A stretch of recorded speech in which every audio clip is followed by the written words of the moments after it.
Hey everyone, so for this video, I'm going to talk about basically equilibrium practice problems.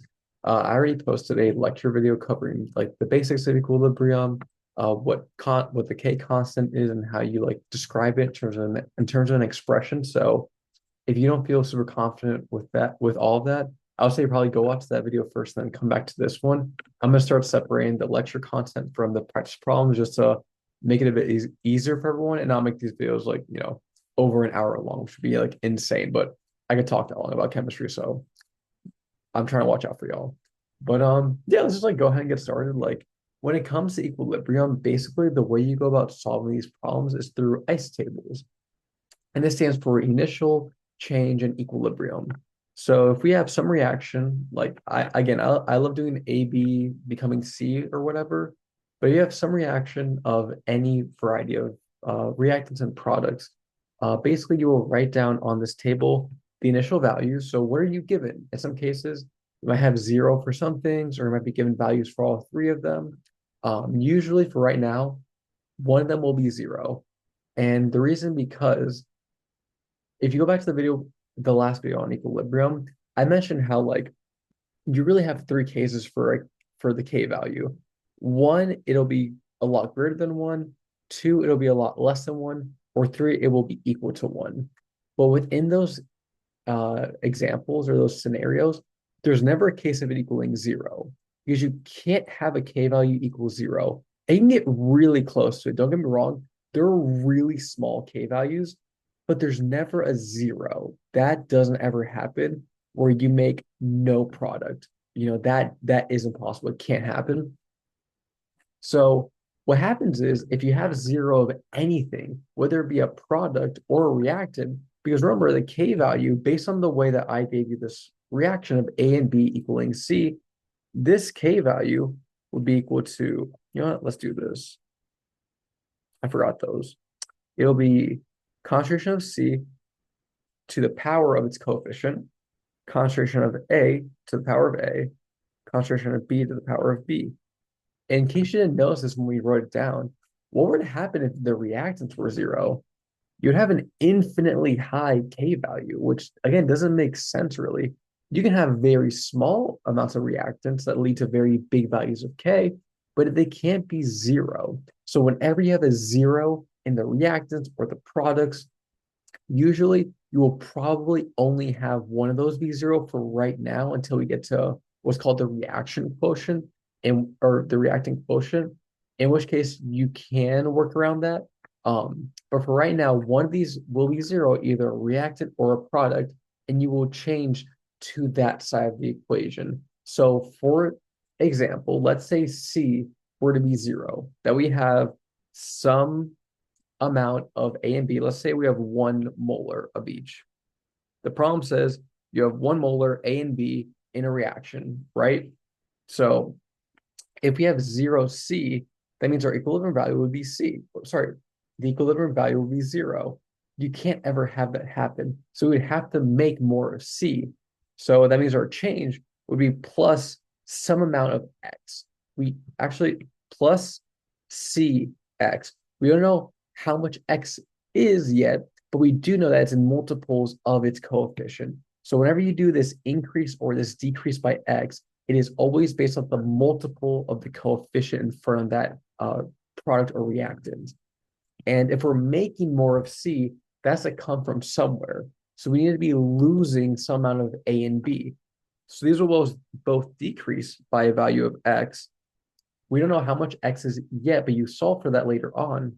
But what you do know is that the factor of X, or like the quantity of X, is going to be like based off that coefficient of that material. So that means for equilibrium, you just add the first two together. So for C, we just have CX.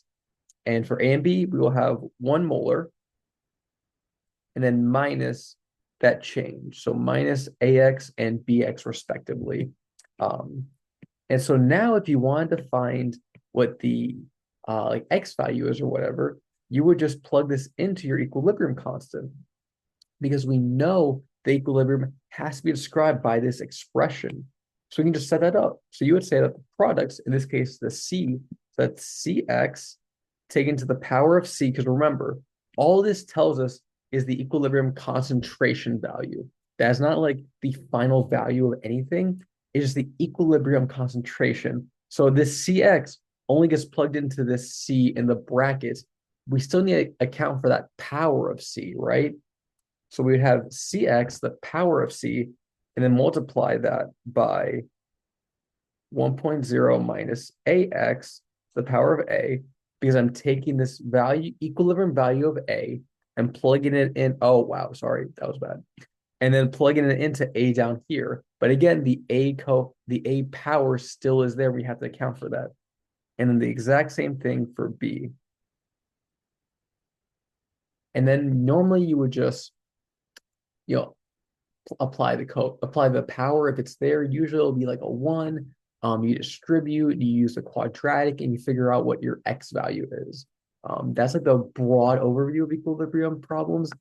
It sounds a lot more complicated than it really is. I will do a practice one to show you. It really isn't. So long as you have like a decent calculator and you can like solve for the quadratic on it, or like use Desmos or some online calculator. That's what I use, honestly.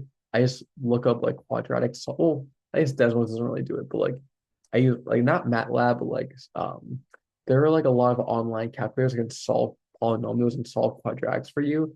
You can literally just get to this point of having this like fraction and equaling some value until it's solve for X, and it'll give you the value.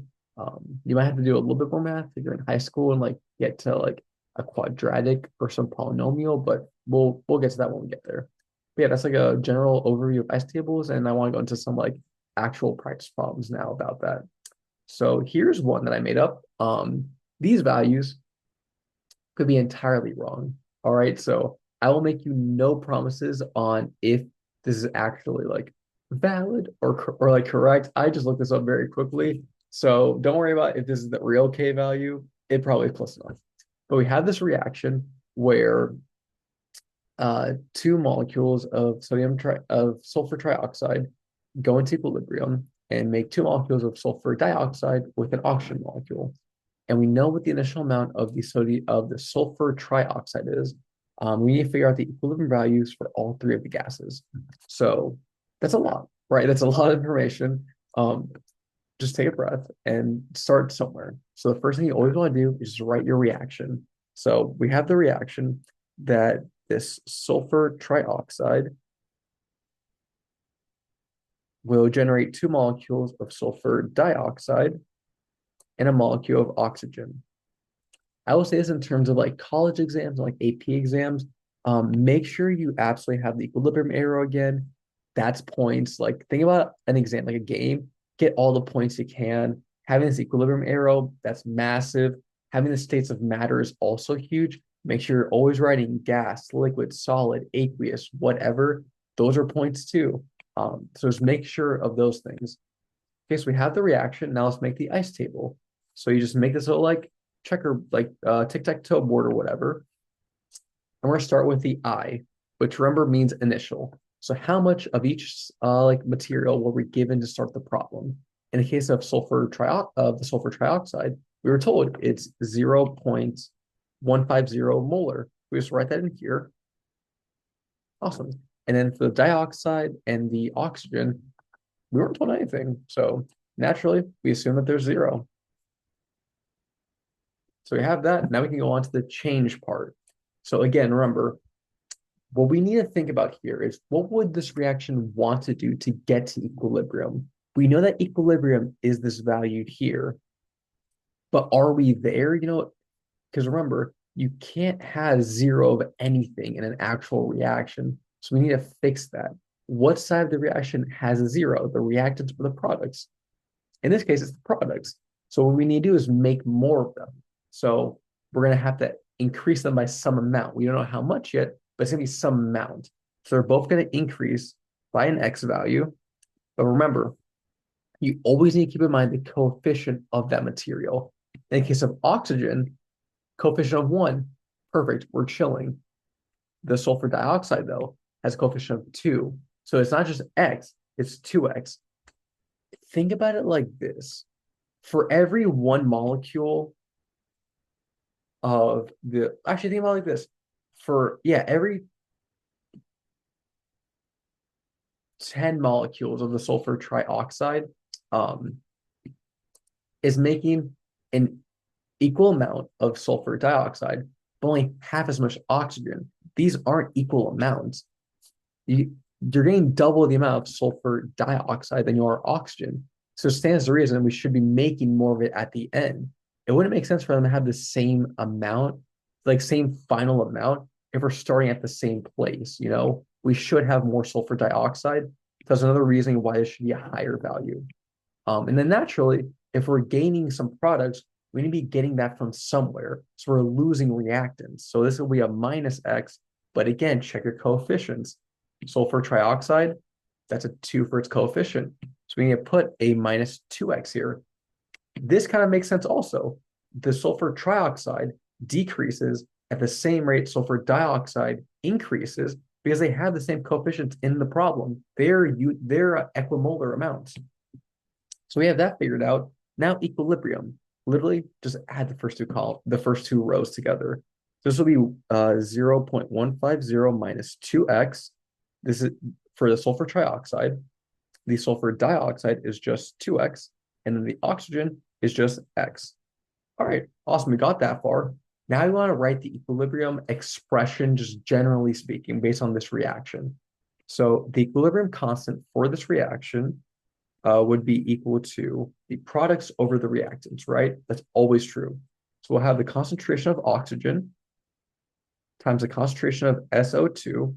But again, remember, SO2 has a coefficient of 2. That 2 then becomes the power in the equilibrium expression. So I guess kind of what you want to think about it, powers are coefficients in this ICE table, but then powers become like exponents in the expression. I don't think it's helpful to like necessarily like memorize that, just like, or sorry, it's not helpful to just say that. I think it's more helpful to like just keep repeating it over and over again until like it's ingrained in your memory. And if the denominator, that's just concentration of SO3 to the power of 2 also. Right, awesome. So we have that. Now what you want to do is plug in the values we know. We know what the K value is, and we know what all these equilibrium values are. And we know roughly what they are, right? We know that they're like some value X and some value minus an X, right? But we still know that. So we can plug it in. So the K value is 2.4 times 10 to the negative third. And then this the equilibrium values for all these gases. For oxygen, it's just X. For the sulfur dioxide, it's 2X, but that's still going to get squared. All right, we're only plugging in the value of sulfur dioxide. We're not messing with that power yet. And then same is true for the sulfur trioxide. That's just 0.150 minus 2x, and you square that. Now, here's where I offer advice. If you're in college and you're doing this for like a practice exam or like a packet or whatever homework you have, just go online, find a calculator or a polynomial solver, and just plug this in. This expression here is absolutely solvable, and just say solve for X, call it a day. If you're in high school, I don't know what they let you guys do anymore with like how AI is evolving. I hope they let you just do this, but out of respect and out of precaution, I'll still show you how to continue this problem. So now what you want to do is distribute out all of your powers. I did all of this work um, so I did all this work already. I'm just going to like write it down for you to not waste my time like plugging it into like a computer or anything. So what we get is oh crap. We get is 2.4 times 10 to the negative third. This numerator will become 4x cubed, and this denominator will become 0.0225 minus 0.6x plus 4x squared. All right, 6. So we get that. Now, what you want to do next is just rearrange the problem and isolate for x. So basically, what we want to do is just say then, like, actually, I'll go down here. Let's go to separate.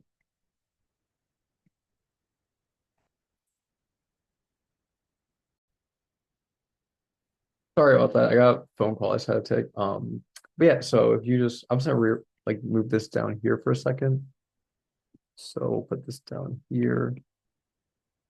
And yeah, basically if you just like rearrange it all, like take this and like multiply it over to that side, you should get like 4x cubed equals 5.4 times 10 to the negative fifth minus 1.44 times 10 to the negative third x, and then plus 9.6 times 10 to the negative 3x squared. Oh, sorry. I'll bring that down. And again, just like plug this into a solver. Don't waste your time or your happiness trying to solve this by hand. If you need it to be 0, you can just subtract 4x cubed here. And that should get you with almost any solver able to figure it out. But if you do that and you do like all the math out to this point, you should get an x value equaling 0.0195. Great. We're not done yet though, unfortunately, because we were asked to find the equilibrium values for all three of the gases. That's not what x is though, technically. If we look at our equilibrium table that we made, all x is technically is the equilibrium value of oxygen, but the sulfur dioxide is twice that amount, and the sulfur trioxide is 0.150 minus double that amount.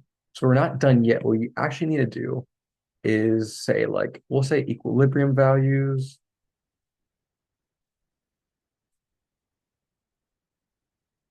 So the concentration of oxygen is equal to x. That's just 0.0195. The concentration for sulfur dioxide will be double this amount, so that's 0.039. And the value for the sulfur trioxide will be basically 0.150 minus the amount for minus this amount, because that's 2x. So this is 0.111. Those are equilibrium values. And if you want to confirm, we can always just like plug them into the equilibrium like constant, see if like it checks out. So we know that K is equal to oxygen times sulfur dioxide squared divided by sulfur trioxide. And we know this is equal to 2.4 times 10 to the negative third. My bad, square that. And so if you just plug in our values and say 0.0195 times 0.039 squared, making sure you're squaring the term because it still has a coefficient of 2, which means it's the power of 2 when you plug it in. So we have that, and then 0.111, square that, do the math, they're the same thing. So we did it. Good job, guys. Hopefully that wasn't super confusing. Like, equilibrium, I don't think is the hardest concept of chemistry, but like is very repetitive and it gets very long and drawn out. So like I think just repeating these over and over again. What is K? What is squared? What is not squared? I think that is really helpful. It helps save you from making a lot of like small mistakes on exams when it matters. But yeah, I do want to do a couple more like equilibrium type problems. These are a bit shorter, so hopefully we can get through these a bit faster. I don't want to waste like a ton of your time. But yes, we have this reaction. This is the Haber-Bosch process. Or sorry, it's the reaction that Haber and Bosch sort of like streamlined with their work. So we have these reactions. We just have to find the value of K. So go ahead, pause the video, try it on your own. But I'm just gonna work through that with everyone. So our equilibrium constant will be your products over the reactants. That's always true. So we have the concentration of ammonia, of NH3, squared, because of this coefficient of 2 right here, divided by a concentration of nitrogen, just nitrogen, there's no coefficient, and then hydrogen cubed because of the coefficient of 3. Now let's just plug it all in. Plug it all in. So we will get 3.1 times 10 to the negative 2, square that, and then 3.1. Oh, wait, actually, my bad. That's hydrogen. 8.5 times 10 to the negative 1 times 3.1 times 10 to the negative third, and cube that. If you do out all this math, what you find then is that the equilibrium value should be 3.8 times 10 to the 4. So this is very favorable, right? You would want to form a lot of ammonia in these conditions. However, it's a very slow reaction. This is incredibly slow at this temperature. 127 is pretty hot. That's above the boiling point.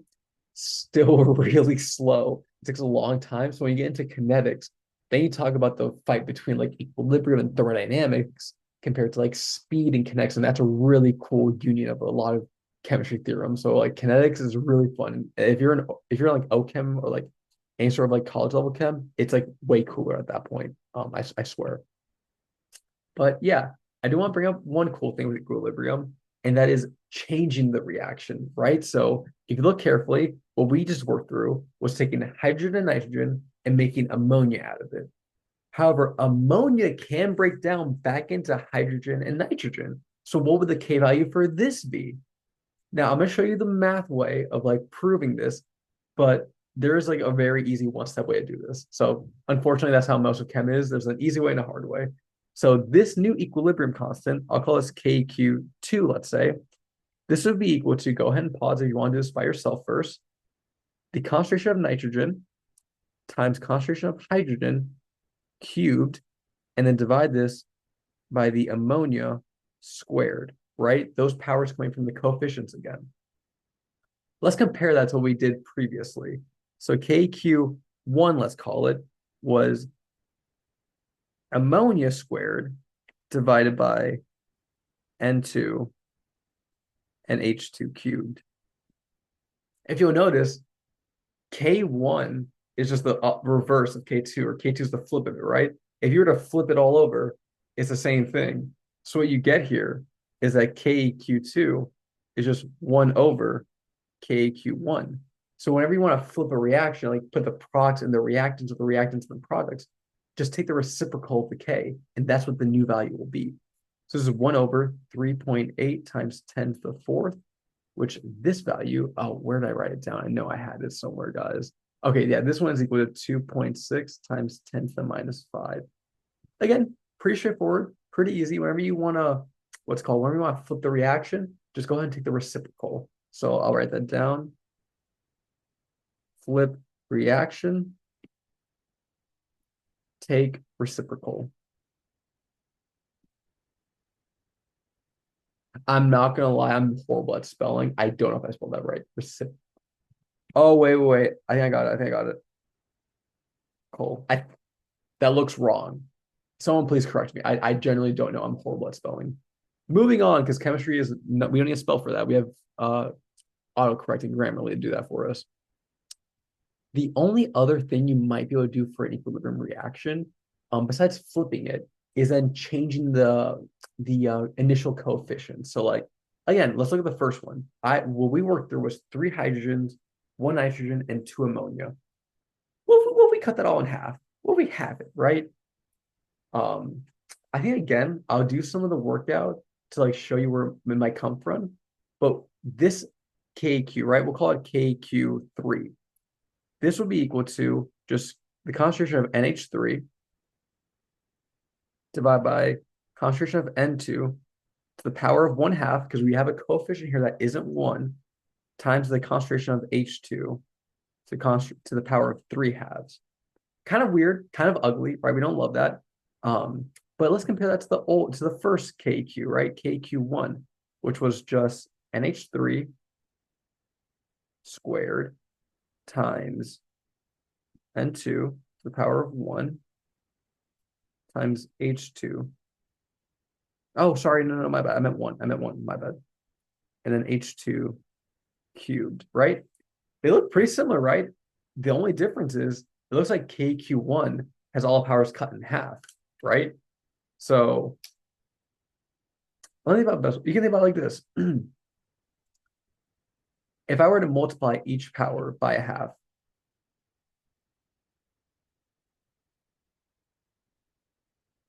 then we would get here, right? They would be the same thing at that point. What function or what operation in math is multiplying powers by a half or dividing powers by a half? That's taking the square root of it. So dividing powers in half means you're taking the square root of it, right? You divide it in half, yeah, in half. So basically what I'm saying here is that KQ3 is just equal to the square root of KQ1. That's really all you did. So when it comes to changing these coefficients around, if you, whatever factor that you divided it by or multiplied it by, in this case, we multiplied it by a half, right? That's what we did. We multiplied by a half, take it to the power of that same thing. So if we had made it like 9H2, 3N2, and 6NH3, we multiply them all by 3. That means take it to the power of 3 for the K value. So I guess what you can also say like this is like KEQ1 to the power of a half. So same thing. If you do that out, the new K value should be equal to 1.9 times 10 to the second. So I wrote it down here for you on this other slide. I don't know why I'm like wasting your time talking about it, but like if it's flipped, you take the reciprocal. If you change the molar amounts in the coefficients, so I'll say like coefficients in reaction, you raise the K to that same power, to that same coefficient. So if they all got multiplied by a half, raise it to a half. If they got multiplied by 10, raise it to 10. That's all you gotta do and all you gotta worry about. I think I have one more actually. Oh, I do. Okay, yeah, yeah. It's about the KC and the KP stuff I want to do. So yeah, last question, and I swear I'll shut up after that. We have this reaction of dinitrogen pentaoxide. This breaks down into 4 molecules of nitrogen dioxide and some oxygen. We have Kc, we gotta find Kp. So what's the equation for that again? That's just Kp equals Kc times RT delta N. Remember, your delta N value is how the moles of oxygen of gases change between the products and the reactants. I will say also, remember your R value here. So this R value is going to be 8.314 times 10. Oh, sorry. Just 8.314. Sorry about that. Joules over moles times Kelvin. So we want to use that. So really all we need here, because we already have the temperature, because that's already in Kelvin, so 300 Kelvin. All we need to find is this delta N. So delta N is going to be the moles of gas and product subtracted by the moles of gas in the reactant. So you can go ahead and start trying to figure that out if you want. In the product, we have only gases, which is pretty easy then. We have 1 molecule of oxygen, and we have 4 molecules of this nitrogen dioxide. So that means we're going to have 5 molecules in the products, and then minus only 2 in the reactants. Doesn't matter how big it is, doesn't matter how complicated it is, it's still only two moles of gas. So we only need to worry about those two. So we just plug this all in. So Kp will equal Kc. So we already have Kc, my bad. Kc is 3.2 times 10 to the negative 3 times 8.314. Actually, it should be more like, sorry, we'll do this. I want to do it more like this. 8.314 joules mole times Kelvin times 300 Kelvin. I just want to do this because technically you should be doing RT, multiply that first and take that to the power. That's like one thing that's like grouped together. So you don't want to multiply by Kc until the very end. So all of this taken to the power of 3. If you do this out, what you find then is that your Kp value should be 4.97 times 10 to the 7th. That's like basically all there really is to it. Yeah, it's kind of weird because like Kp and Kc, like they're both just equilibrium constants. Like they just tell you different things really. And it's really a matter of the situation the problem gives you. If it's in concentration, use concentration. If it's in pressure, use pressure. But yeah, those are like basically all the main problems you could see with equilibrium. If you have any questions, like absolutely, please feel free to leave whatever questions you might have, and I'll try to get back to those. But yeah, basically, I just want everyone to keep in mind that like you really want to focus on those coefficients and the powers, because there have been so many times I've forgotten to carry over the 2 in the coefficient, like in here with this nitrogen molecule, and I forget to square it at like the very end. So just keep all of that like in mind, like make a little flow chart with these steps so that helps you. Like whatever is best for you to like help at least like ease yourself into equilibrium as you begin to like see like all the really cool ways it applies to like thermodynamics and kinetics and all this other stuff. So I'll be talking about that at some point soon. But yeah, just I hope this video helped you at least a little bit. And have a great day and happy studying.